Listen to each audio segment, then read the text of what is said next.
Bukele, El Salvador, and Hyper-Bitcoinization. Chapter 0. Each new beginning comes from the end of some other beginning. Seneca.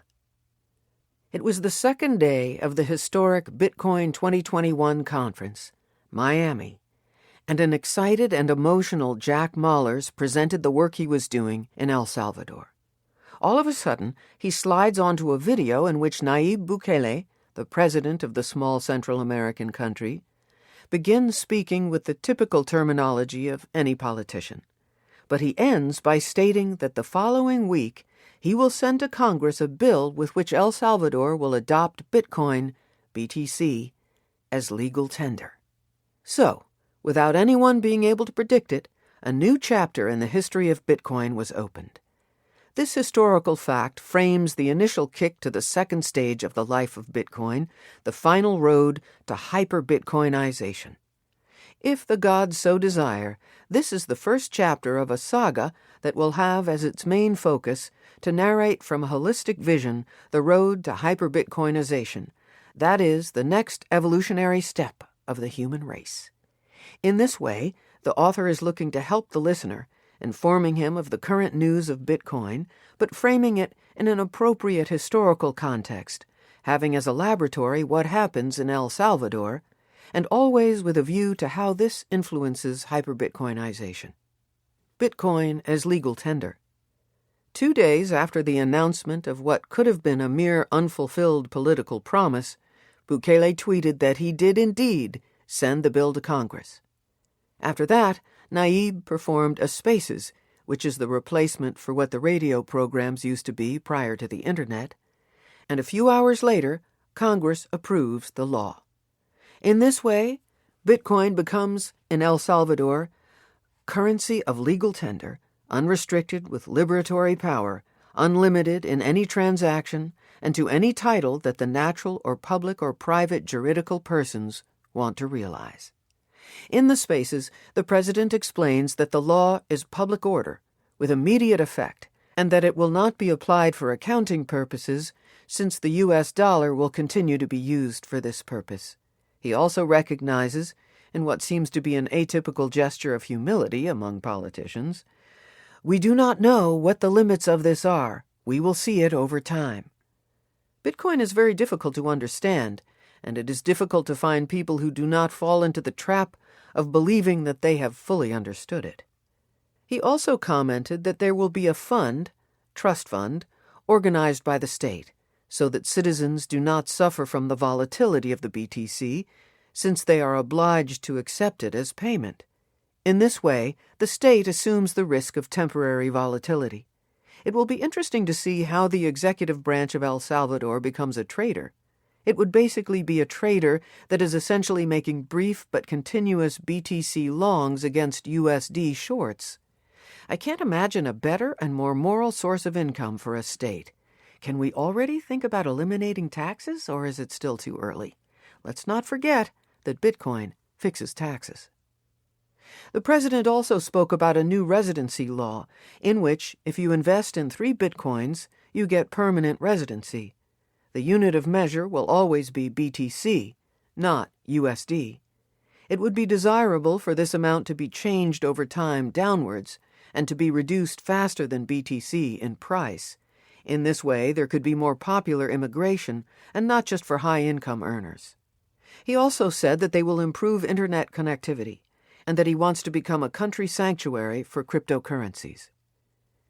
Among his statements, I highlight the following.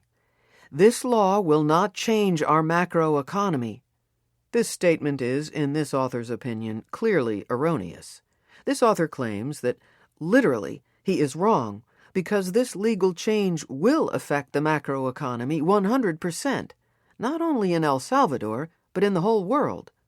We do not know whether he made this assertion just by mistake, because of his economic ignorance, or by lying to buy time and thus solidifying the paradigm shift before the attacks begin. It's hard to imagine a United States sitting on its hands while the USD collapses, and with it, its strong imperialism. Bukele also said, "We don't want to depolarize, we want to attract investors and developers. We will have both coins as a form of legal payment. Interesting point that will allow us to have a perfect laboratory to see the USD collapse in due time against the BTC. Finally, he acknowledges having taken inspiration and background from the Bitcoin Beach Project, a local Bitcoiner community, and then he said goodbye because it was time for the congressional vote. Minutes later, the law was passed and served as a red carpet of welcoming for the president and El Salvador in order to enter through the big door into the history books of Bitcoin. In what context all this happened? Bitcoin is a much stronger instrument of social change than agriculture, printing, or the Internet. Money is half the part on any exchange, and there is no other human institution that influences culture as strongly as this. We find ourselves in the eye of the storm, in the middle of the beginning of the end of fiat coins, possibly triggering the fiat apocalypse, or defiatization, the counterpart of Bitcoinization. This will lead us to a utopia, or maybe a dystopia, we don't know, but without a doubt, nothing will ever be the same ever since January 3rd, 2009. Throughout human history, the market freely created the money that individuals used. In almost every opportunity, money represented a value in itself. Salt, silver, gold, cattle, cigarettes, and even certain stones or seashells. During the Belle Époque, 1850 to 1914, we lived the gold standard, monometallism. That is, the currency remained gold, but thanks to the technology of banknotes, checks, credit notes, banks, and financial technologies in general, that gold could be moved, safeguarded, verified, and accounted for much more easily than its pure metallic version. This mechanism was adopted globally as a standard. While government created the money, the reality was that each bill was exactly backed up by the amount of gold it claimed to back, and everything worked perfectly. In this context, we should not lose sight of two things. 1, gold was indeed the currency. 2, above gold there was a second layer that provided more convenience and advantages for transactions, the layer of financial services backed 100% in gold. Since 1914, the world started to abandon this gold standard, and in 1971, by U.S. decree, came the final nail in the coffin. At this time began the largest and most nefarious economic and human social engineering experiment, the fiat standard. That is, the imposition of monetary socialism on a global level exported from the U.S. to the rest of the world.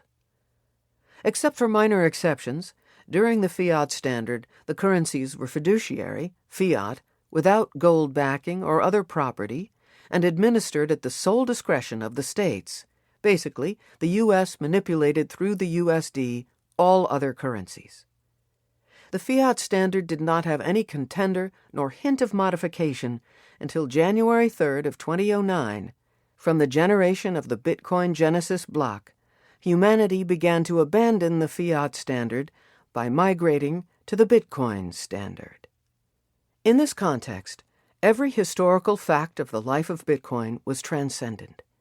The sending of the first transaction of Satoshi to Hal Finney, the expansion of the network, the determination of the price in USD for the first time based on the cost of electricity consumption, the purchase of 2 pizzas, the improvements to the protocol, the creation of the Lightning Network, and a myriad other facts not requiring mention here. Without prejudice to them, if this author had to choose 2 historical facts on the road to hyper-Bitcoinization, he would pick the generation of the Genesis block and the determination of Bitcoin as legal tender by the first nation-state that recognizes it. Check my website for a discussion on legal and accounting issues in Spanish talks about the possible local consequences of the new El Salvador Bitcoin law, what tax implications a law like this has, and what legal consequences a similar law approved in Argentina would have. See you soon with the following chapter. About the author. Camilo JDL is a lawyer, philosopher, and economist. Graduated from UNLP and self-taught in objectivist philosophy, Stoic philosophy, and Austrian economics. He defines himself as Bitcoin fanatic and working with Bitcoin since 2016. He is a writer focused on issues related to crypto anarchy. He works as an advisor to crypto fintech companies for the consulting firm CamiloJDL.com.